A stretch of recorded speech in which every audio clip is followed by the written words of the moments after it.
Hello and welcome to Xchallenge. Right now on the roster we have first round of 20 kilogram robots. And we are starting from the fight Clakier versus Test V2. Clakier, big vertical spinner, and yeah, we already have some kind of contact and a huge hit from Clakier delivered to Test V2. And Test V2 is a bit of smaller robot, like on the scale it was only 13.5 kilograms, significantly less than the weight limit, which most of the other robots fully fulfilled. And yeah, the Test V2 is only about like 30 pounder, so it's way smaller, but as we can see right now, both robots lost their traction in one of their drivetrains. They only can access one of their wheels and circling around trying to get in the contact with the other robot. So yeah, it's a good time to introduce you to this competition. So it's Xchallenge 2023 that happened in October 13th of this year, and yeah, I was lucky to be there. Like I was currently in Europe. I was able to go there, record in Rzeszow, Poland, and yeah, here is the result. We've got a lot of fights for 20 kilo robots. This weight category isn't that popular in Europe, but yeah, it's way bigger category than even like standard 30 pounders. So it's like a smaller heavyweight category, I would say. And as we can see, Clakier is trying to hit Test V2 again, but it's really hard when you only have one wheel and your vertical spinner doesn't give you that much of gyro to crab walk on it. So yeah, right now we can see a bit of a contact, and I don't think this fight will take longer than it does right now. I believe like that may be end of the fight, because yeah, both bots aren't moving, so we'll see. But yeah, Test V2 definitely smaller robot here, and so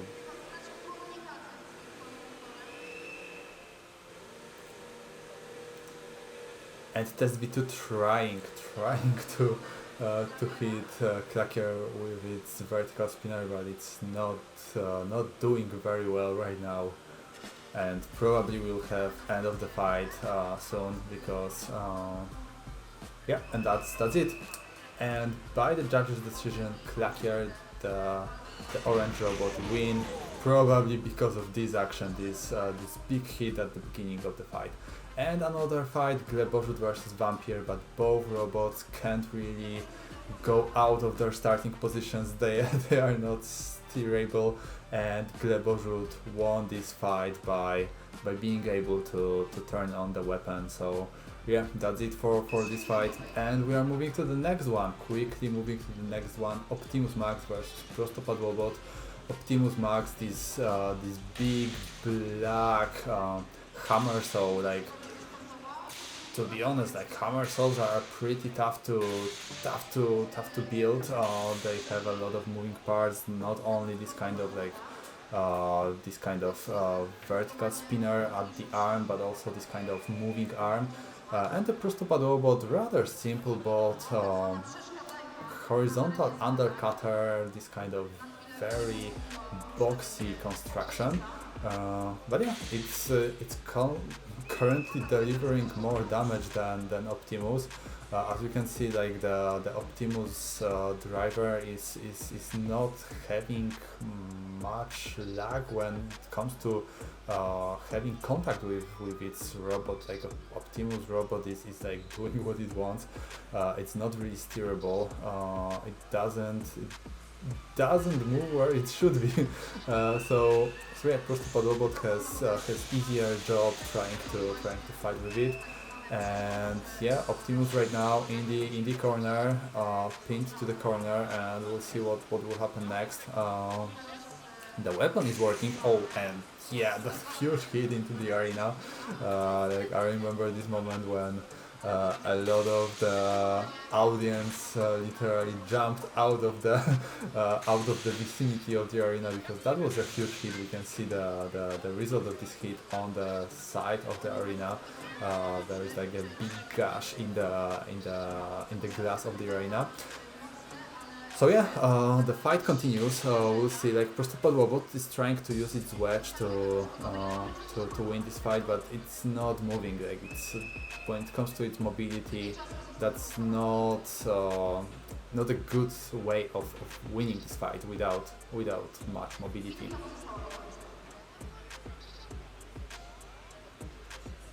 And right now, both robots are sort of crab walking.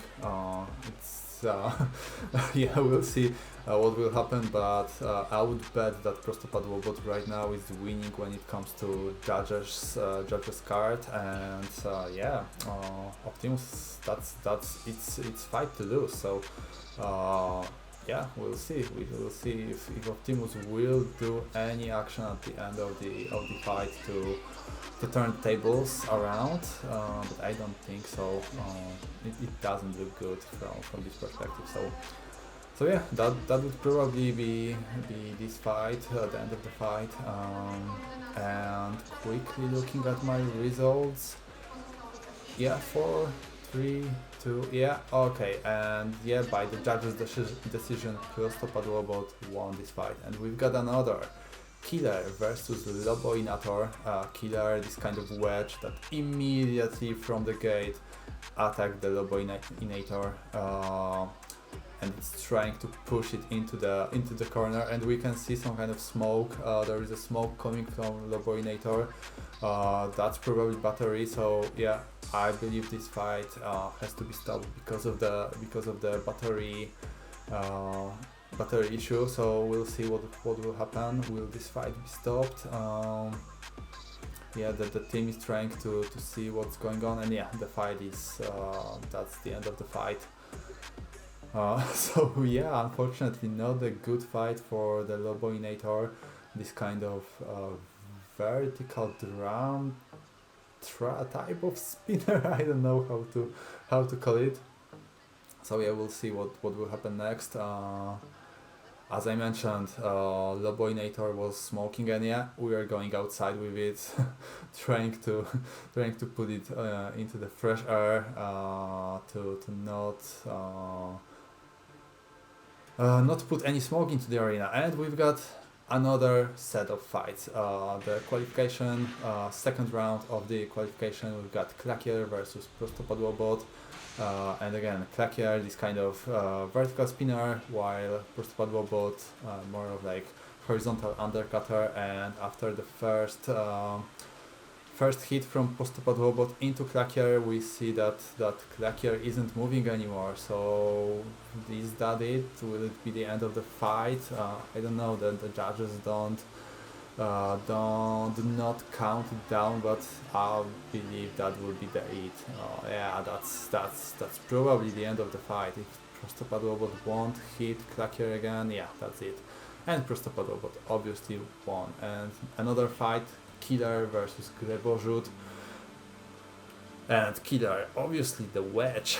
The wedge is, in my opinion, a winning strategy in this competition. Do I like it? Not really. Like it's a bit boring. Like wedge isn't really a weapon, and I believe that in robot combat we do need to see some kind of active weapon on the robot. But hey, I'm not the rule maker here. I'm just recording, and I can have my own opinion. So Killer being this kind of wedge push bot, definitely it has a big opportunity here to win versus Greborzut, because the arena is pretty small. So we can see that these robots don't have much space to get any speed on them. Like even if they have like big weapons, like here in the example of Greborzut, like it's like this weapon can't do anything when the robot is like pinned into the corner, right? Like the weapon is done, right? So it needs some kind of space, and the arena here is pretty small. It was a bit bigger than like 2 meters wide, while these robots are like 40 by 40 centimeters. So yeah, they don't have much space to move around, and we can see Killer like put the Borzhud on its side, and that would be it for this fight. So Killer is winning this fight definitely. Oh, it's trying to help its opponent, but I don't think that will be helpful in any way. Like, this robot is done. Yeah, and that's the end of this fight. And the last fight in the second round of qualifiers, we've got two black bots. One is Optimus Max, this kind of hammer saw, and Test V2, which is like vertical spinner. I told you about it before. It's a bit smaller than all the other robots, about 13 kilos, so almost half the size of the other bots. And yeah, both robots are trying to close on each other, but they don't have much steering in them again. And Test V2 trying to move, but the weapon doesn't work on Test V2 compared to Optimus, which just hardly hit the arena side, and the arena wall is probably again scratched by it pretty heavily. So we'll see, like, Test V2 right now doing very well, pinning the opponent to the side of the arena. Like, hey, I haven't done this kind of regulations for this type of fights, and in this competition it was the robots were able to pin the opponent indefinitely to the sides of the arena. So yeah, definitely it was making that this push bot type of action is a winning scenario here, because again, like, arena is pretty small here, and Optimus is trying to spin its weapon, but it can't really move the arm up to the higher position. It can't really move around the arena. Probably again some kind of issues with the drivetrain, or like the radio issues, and we can see Optimus is fighting with the hammer of the arena, but that's not the opponent that it should fight with. Like, the Test V2 is on its back, and that should be the opponent that Optimus would try to fight with, not the arena. So yeah, we'll see how this fight will end.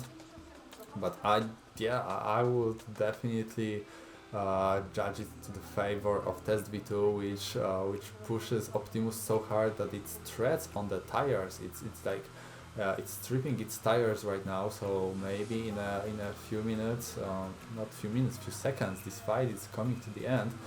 Maybe Test V2 won't have much tread on its wheels anymore. So maybe that will be a chance for Optimus to deliver some blow. But yeah, we've got 20 seconds, and Optimus should hurry if it wants to win this fight. Like, that would be the time to put the hammer down, and yeah, the hammer is out. So yeah, I believe that will be it, and yeah, that's the end of the fight. And as I mentioned, Test V2 won this fight.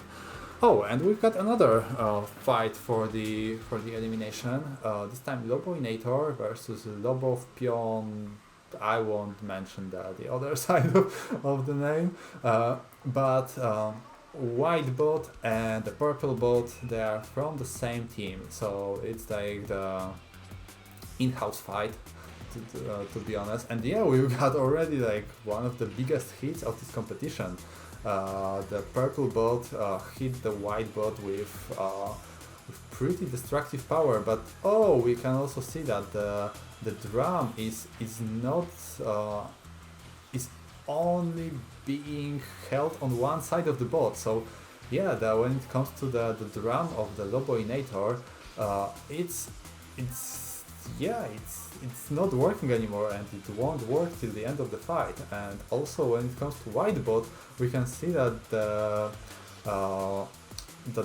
arm is also done on one of the sides, so it's also not that great. Like, the bearings on one of the sides of both of these robots gave, and we can see they have the same type of frame. So that's probably some kind of design issue, like that shouldn't happen, like maybe they are not rigid enough or something like that, and that's the issue. So we can see the drum is like barely hanging there on the Loboinator, and yeah, and it's lost its weapon. So yeah, at least it will be lighter and faster to move, right? So we just had the replay of that moment, and the white bot is also almost at the edge of losing its weapon as well. So yeah, not that great of design. Like we can see right now from this view that that the place where the bearings are, it's not deep enough. Maybe it should be throughout the whole axle of this robot. Maybe like the axle should be through these kind of sidewalls to make it more secure. And with every hit, maybe this part is just moving outside. And yeah, that's the end of the fight. So the white robot won this time. And we've got semi-finals. So we see Killer versus Prostopad Robot, and again, Killer this kind of wedge, while Prostopad Robot horizontal undercutter. And right now we see the bottom side of the Prostopad Robot bot. Killer is pushing it to the side of the arena.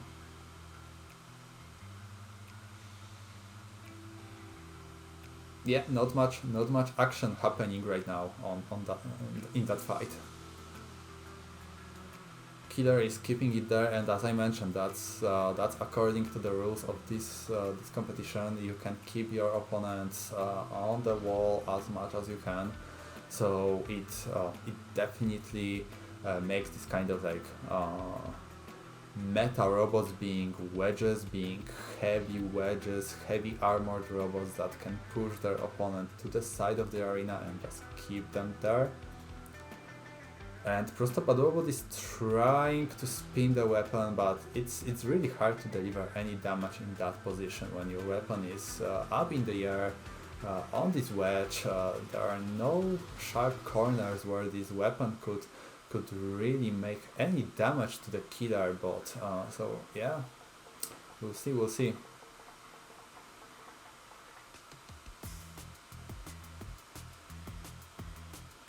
Still keeping it on the side of the arena. It makes for a bit of like boring fight, right? But these are the rules. So yeah, I'm not the one who's writing them, and I had to speed up the fight because yeah, it was like that for many seconds. And 40 seconds to go. Yeah, we can see Killer wasn't careful enough and let Prostopad Robot out. But I don't think that's enough of time for Prostopad Robot to catch up on the points. It definitely earns a lot of points in the aggression. Oh, and there is some kind of rubber on the bottom of the arena. That's probably from the Killer, from the Prostopad Robot undercutting Killer and cutting into its tire. And now Prostopad Robot is pushing Killer around. So we'll see, but I would still say that Killer won, and yeah, the judges decided the same. Killer is the winner of this fight.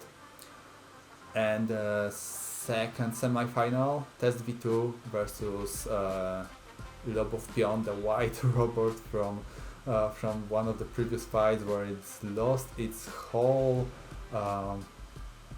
mechanism for like grabbing the other robot. And we can see some creative fix here. Like, there is it the duct tape on the front of Lobov Pion? Probably it's the duct tape. So yeah, a very creative way of solving the issue of both of the sides of this robot coming outside and like yeah, and there is a lot of aggression in this bot. Like I like how it's being driven. Like, the aggression is there on the team of Lobov Pion, but unfortunately the robot is slightly broken. Like, it's not in its best shape. To be honest, these builders had only few minutes between the fights. Like, the fights happened in 4 rounds, And yeah, we can see that Test V2 won this fight, and Test V2 lost its fight, and now because it wasn't moving, and now we are seeing it in the final for the third place.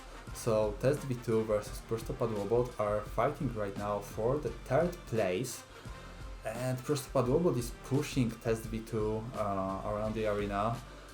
We could see that in previous fights Test V2 wasn't really moving well around the arena. Like it was pretty beaten up. So as I mentioned, these robots are having like their fourth round of the fight in about 5 or 6 hours. So yeah, that's a lot of fight in a short amount of time. So they don't have much time to fix their robots.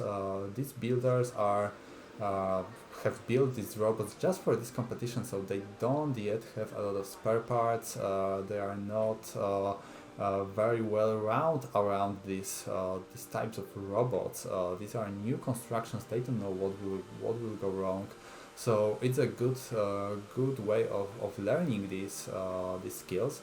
But yeah, as you can see, Prostopad Robot right now is doing a good job pushing Test V2 around the arena. It's definitely winning the pushing fight. Both weapons don't work on these robots.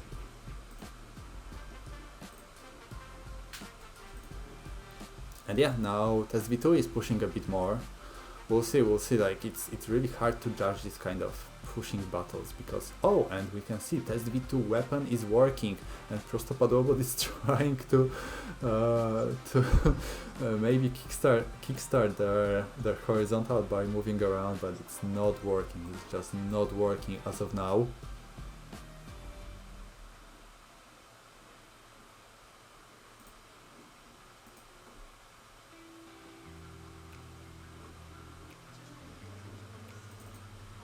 And yeah, Prostopad Robot again trying to kickstart its weapon. We'll see what will happen next.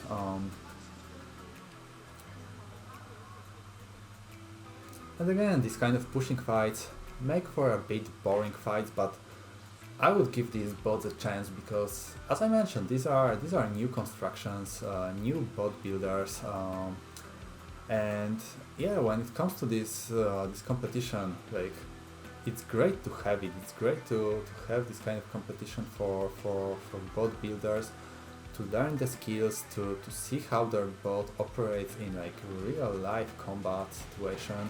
And yeah, Test V2 is having a good like end few seconds of the fight, but yeah, in the eyes of the judges that wasn't enough, and Prostopad Robot got the third place. It looks like it's not your first competition, right? And you are in the final, so what do you think about your robots, your chances to win? Overall, that's our third competition right now. Previous robot didn't compete this year because they didn't qualify because of the weight of the robot. The competition is great, that's why we compete right now third time. We built 2 robots this time, and one of those is here. He qualified for finals. He doesn't work as we want at the end, but he made it, so we are like happy of accomplishment. Right. So, how long are you in this space of like building robots, building combat robots? Building robots. We built robots with Bartek for like 8 years, I guess, and 74 hours. We even won the second place on the World Olympics of the robotics as a Team Poland, and now we build robots for the fighting. Nice. Yeah. So, what do you think are your chances for the final? We're not sure. We didn't even imagine that this robot made it. We thought that the other one will get to the finals. But we really like enjoy the competition overall, help each other, meeting new friends. So we will do our best, and we'll see what will come. Awesome. So good luck and thanks. And yeah, it was nice to hear this kind of interview, and we see that's the final for the first place, Killer versus Lobotov Pion. Lobotov Pion, even more duct tape on the front of the robot. Killer also having some duct tape on the front, probably the damage from the fight with Prostopad robot when it had it on the side of the arena. And yeah, these robots are right now, I would say, both doing very well, trying to push each other. They don't really have any offensive weapons, so that's probably what will be judged in the end, like which bot is pushing the other more around and which can pin the other robot around like to the side of the arena. And we can see like Killer has a bit of advantage right now. It's just a better construction for that. Like the wedge design is just better when it comes to this pushing match. So it's doing better right now. It's lower to the ground, and Loboto is like is on the side of the arena being pushed and pushed and pushed. And it was nice to hear this interview, because yeah, that's what Robot Combat is about, right? It's about like having fun, being around friends, like competing with your construction, seeing how it does. Yeah, it's always fun, not only for you, but also it gives a lot of fun to all the people around who are watching it. And that would be it for this fight. That's a winning move. Maybe Killer doesn't have any weapons, but that's like a winning move here. Lobotov Pion is on his back, and that's done.